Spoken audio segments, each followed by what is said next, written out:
मेरा उस समय मेंटल कंडीशन ठीक नहीं था, तो थोड़ा डिप्रेशन में चल रहा था।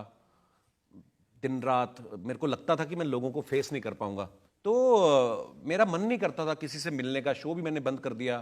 और फिल्म बनी पड़ी थी, सारे आपके जो आसपास टीम होती बोलते रिलीज करो, और किसी ने कहा कि आप बच्चन साहब से वॉइस ओवर करवा लो। मेरे को फेवर लेना अच्छा नहीं लगता सर किसी से, पर बच्चन साहब इतने बड़े लेजेंड हैं हमारे, तो पर सो स्वीट ऑफ हिम। मैंने उनको मैसेज किया, मैंने कहा सर मैंने एक पहली बार फिल्म प्रोड्यूस की है, तो आप प्लीज़ एक वॉइस ओवर कर देंगे। सर 5 मिनट के अंदर उनका मैसेज आया कि मैं 8 तारीख को या 9 को फलाने स्टूडियो में अपनी एक फिल्म के लिए डबिंग कर रहा हूँ, आप अपनी टीम भेज दीजिए। तो मेरा मतलब होता ना कि यार इतने बड़े आदमी हैं, वो चाहते तो ना भी रिप्लाई करते। सो और मेरे में भी हो सकता शायद ना हिम्मत आती, तो मेरे 2 लगे हुए, तो मैं कर दिया मैसेज। थोड़ा पी के फिर उनको स्टूडियो में मिलने पहुंचे। मुझे एक्चुअली ड्रिंकिंग प्रॉब्लम कभी नहीं रहा, एंग्जाइटी का प्रॉब्लम हो गया था, जिसकी वजह से मुझे ऐसा लगता था कि मैं किसी के सामने नहीं जा पाऊंगा, मैं बात नहीं कर पाऊंगा, मैं स्टेज में माइक नहीं पकड़ पाऊंगा। तो जब बच्चन साहब ने बोला कि मैं सुबह आ रहा हूं, तो क्योंकि मेरी फिल्म की वॉइस ओवर के लिए आ रहे थे, तो मेरा फर्ज बनता है कि मैं जाके उनका वेलकम के लिए खड़ा रहूं। पर क्योंकि मैं फिर बाहर नहीं निकल पाता था घर से, अवस्था उस समय ऐसी थी, तो मुझे लगा कि चलो 2 ले लेते हैं, अब पहुंच जाते हैं बच्चन साहब के। तो सुबह सुबह की बात है सर, वो 8 बजे पहुंच गए, और हमारी शादी नहीं उस समय हुई थी, लेकिन गिन्नी बड़ा साये की तरह रही है, मेरे साथ चली गई। और बच्चन साहब अंदर डबिंग कर चुके थे। जब मैं पहुंचा तो उन्होंने बोला कि वो हो गई है, अब वो अपनी फिल्म की कर रहे हैं। तो मैंने कहा मुझे बच्चन साहब से मिलकर थैंक यू बोलना है। तो उनके स्टाफ ने कहा कि अभी वो बिजी हैं, तो कोई बात नहीं आप जाइए। उन्होंने बोला कि कोई बात नहीं। तो अब हमारे भी लगे हुए थे, मैं कहा चाहे वो 2 साल बाद आए, मैं इधर ही बैठा हूँ। तो उन्होंने मैसेज भेजा कि आइए अंदर। तो मैं जाके उनके पैर छुए और बोला कि सर थैंक यू। और फिर वो थोड़ी पंजाबी वाली बात आई, मैं कहा पाजी ਤੁਹਾਡੀ बहू। तो बच्चन साहब देखे सडनली, गिन्नी को पहली बार देखा उन्होंने, वो भी सुना नहीं था। पर हाँ सर, वो मेरे लिए इसलिए मेमोरेबल था कि फिर मैंने मैसेज करके उनसे माफ़ी भी मांगी। मैंने कहा सर सॉरी, मुझे ऐसे नहीं आपके सामने आना चाहिए था। फिर उन्होंने हिंदी में एक बड़ा अच्छा मैसेज लिखा कि जीवन संघर्ष जो है, जीवन जो है चुनौतियों का ही दूसरा नाम है, तो आप उठ के दोबारा खड़े होइए। जब अनुपम खेर को आप पहली बार मिले, जी सर, तो आपने उनको सिखाया पैक कैसे बनाते हैं? नहीं सर, अनुपम सर से, क्योंकि मैं उनका बड़ा फ़ैन हूँ, तो दुबई में हमारा शो था एक, तो हमारे ऑर्गेनाइजर ने बताया कि अनुपम खेर साहब भी यहाँ पे हैं, तो वो आपसे मिलना चाहते। तो मैं गया, तो उन्होंने कहा कि आप ड्रिंक लेंगे? मैं कहा जी ये कोई पूछने की बात है। तो उसी मॉल के अंदर ही हम लोग चले गए। तो उन्होंने एक ऑर्डर किया थे मेरी तरफ से। मैं कहा ठीक है जी। 30 ml आया, एक आया ड्रिंक। तो कितनी देर तक बैठे रहे, तो मेरे को भी लगा मैं पहली बार मिला हूँ, एकदम से नहीं ऐसे पैक करना। तो मैं भी बैठा हूँ, और उन्होंने जिस स्पीड से ख़त्म किया मैंने भी किया। बाद में कहते एक और लेंगे? मैं मन में सोचूं कि ये कोई पूछने वाली बात है। तो उन्होंने एक और मंगाया सर, आधा उन्होंने अपना डाल लिया, आधा मुझे। कहते मैं आपकी वजह से 1.5 ड्रिंक ले रहा हूँ, मैं 1 लेता हूँ। तो मैंने कहा सर मैं आपकी वजह से 1.5 ले रहा हूँ, मैं 6 लेता हूँ। पिछली फिल्म फिरंगी मैंने सुना कि अपनी जेब से 35 करोड़ रुपए फूंक दिए। मेरे बड़े ताऊ जी अब इस दुनिया में नहीं, वो हमेशा एक बात कहते थे, कहते गरीब आदमी के पास ज्यादा पैसे आ जाए ना, तो वो भी हजम नहीं होते। वो थोड़ा आ गया था, बैंक बैलेंस खुजली हो रही थी, तो मुझे लगा कि लगा देते वो। बाकी जब मैं प्रोड्यूसर बना था ना, तब मेरे को शाहरुख भाई ने थोड़ी सी सलाह दी थी, बोलते थे मत बन। मैं कहा क्यों? कहते क्योंकि फिल्म का ना मैथमेटिक्स तुझे समझ में नहीं आएगा। जो फिल्म अगर मान लो 200 करोड़ कमाती है, कमाती इन द सेंस आप सुनते हो कि वो कमाती है, उसका मतलब होता है 200 करोड़ के अगर टिकट बिके, तब जाके अगर आपकी फिल्म की 100 करोड़ की मेकिंग है और वो 200 कमाएगी, तब जाके आपका बराबर आएगा। उसके बाद फिर जो पैसा आएगा, फिर उसमें से आपका टैक्स कटेगा 50%। तो फिल्म में इतनी कमाई नहीं है, बिकॉज टैक्सेस बहुत होते हैं। उस समय वही बात है, जो पैसे थोड़े से थे तो खुजली थी, समझ में नहीं आई शाहरुख भाई की बात। फिर जब सब लुट गया ना, तो फिर समझ में आया शाहरुख भाई क्या कह रहे थे। तो हाँ, बंदा गलतियां करके सीखता है। गाना है ना, सब कुछ लुटा के होश में आए तो क्या किया। अब क्या कर सकते हैं सर। फिर मैं कभी कभी ये भी सोचता हूँ कि लेके भी क्या आए थे अमृतसर से, है ना। तो तो जब तक ना आदमी भाग रहा होता है, पूरा हर तरह आपकी वाह वाह हो रही होती है, आपके पास टाइम ही नहीं होता देखने का कि आप कहाँ पे गलत जा रहे हैं। तो जब वो दौर आता है ना, जब आप बैठते हो, बाहर आपको गालियां पड़ रही हैं, ये गया बस, है ना। कई ऐसे लोग भी होते हैं, खत्म, अच्छा अभी वही लोग वापस जब मिलते हैं ना, फिर मैं जाता हूँ कि आ रही है दूसरी फिल्म आ रही है, शो दोबारा शुरू हो गया, तो मेरे को बड़ा मजा आता है क्योंकि पता भी चल जाता है कि कौन कौन आपके बारे में बोल रहा था। फिर मैं जानबूझ के मिलता हूँ, और पाजी ऑल सेट, तो थोड़े शर्मिंदा भी होते हैं बस आप पता ही था आप तो उठोगे दोबारा, मगर साले सब सुनी मैंने तेरी बात।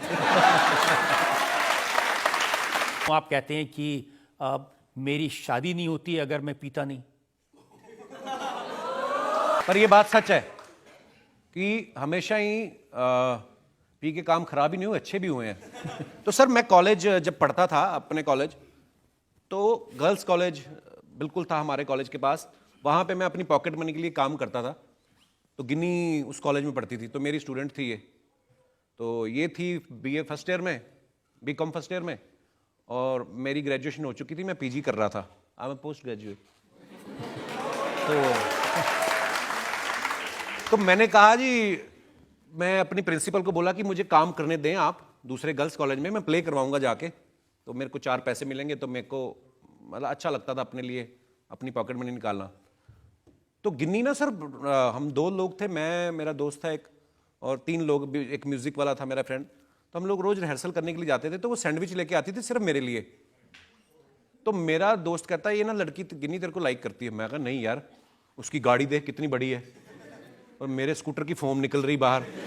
तो मैं कहा ऐसा नहीं हो सकता। कहता नहीं नहीं, हो ना हो तुझे लाइक करती है।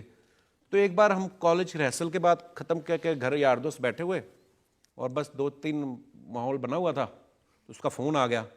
तो मेरे में कभी हिम्मत नहीं हुई सर, मेरे एक रिकॉर्ड है, मैंने कभी आज तक किसी लड़की को प्रपोज ही नहीं किया, मेरी हिम्मत ही नहीं होती। टीवी पे मैं जो मर्जी करूं, पर उस पर ये कि थोड़ा आदमी शेर होता है ना, तो मैं कहा तुम कहीं मुझे पसंद तो नहीं करती। तो उस वक्त नहीं वो बोली, पर मैं पीछे पड़ गया। मैं कहा नहीं ऐसा कुछ लगता है मुझे। मान गई कि बस फिर सर मोहब्बत हमारी इसी तरह शुरू हो गई। फायदा हो गया उस दिन। हाँ फायदा हुआ, उन्होंने आपकी। हालांकि जब मैंने उसके डैडी को देखा था ना, बड़ी गाड़ी में आया और इधर पिस्तौल लगा हुआ, तो मैं तो उसी समय क्या, मैं कहा रात जो भी मैंने तुझसे बोला भूल जा, माफ, मेरे को पता नहीं था। तो पर हाँ, फिर धीरे धीरे वक्त के साथ जब आप सेटल हो जाते हो, चीजें बदल भी जाती। कनाडा में फिल्म फेस्टिवल में गए, आपने इंग्लिश में एक पूरा इंटरव्यू दे दिया है। मैंने पूरा हाथ खोला उधर। मैंने कहा 2 दिन का फेस्टिवल, मैं घर चला जाऊंगा, उसके बाद गोरी समझती रहे मैं क्या बोल के गया हूं। हालांकि बड़ा अच्छा इंटरव्यू रहा, और सर वहां तो फिर भी चल गया। चलो कनाडा ये में रिचार्ज कहाँ से किया? इंग्लिश का वो हो जाता है सर। मैं ना अपने लोगों के साथ इंग्लिश बोलने में डरता हूं। अपने लोग ना गलतियां निकालने लगते हैं, रॉन्ग सेंटेंस। गोरे लोग नहीं, उनको मेन बात समझा दो आप कि आपके मन में फीलिंग क्या है, गोरे समझ जाते हैं। मैं तो सर मेन तो था जब साउथ कोरिया गए, उनकी इंग्लिश मुझे लगता था मेरी इंग्लिश वीक है, उनका तो बेड़ा गर्क था मतलब। अच्छा एक तो इंग्लिश होती है, एक होती इंग्लिश में इंग्लिश, और उनके लोकल एक्सेंट में। उन्होंने जब अनाउंस किया ना मेरा नाम, तो मुझे पता ही नहीं चला पहले 3 मिनट कि मेरा नाम ले रहे हैं। Today we have Indian actor, तो मैं सोच रहा हूँ कि आगे मेरा नाम लेंगे, कहते ले लिया जाओ। पर बहुत प्यार मिला सर एक्चुअली। अमृतसर में एक फिल्म की शूटिंग में गए थे आप जी। सनी देओल को देखने के बहाने। हाँ जी। और वहां धक्के दे के बाहर निकाल दिया था। नहीं धक्के नहीं पड़े थे, बहुत ज्यादा धक्के पड़े थे। हुआ क्या, तो मेरे पापा की ड्यूटी लगी थी वहां पे, वो पुलिस में थे। तो उन्होंने कहा कि गदर फिल्म की शूटिंग हो रही है सनी देओल की, तुझे पार्टिसिपेट करना तो आजा।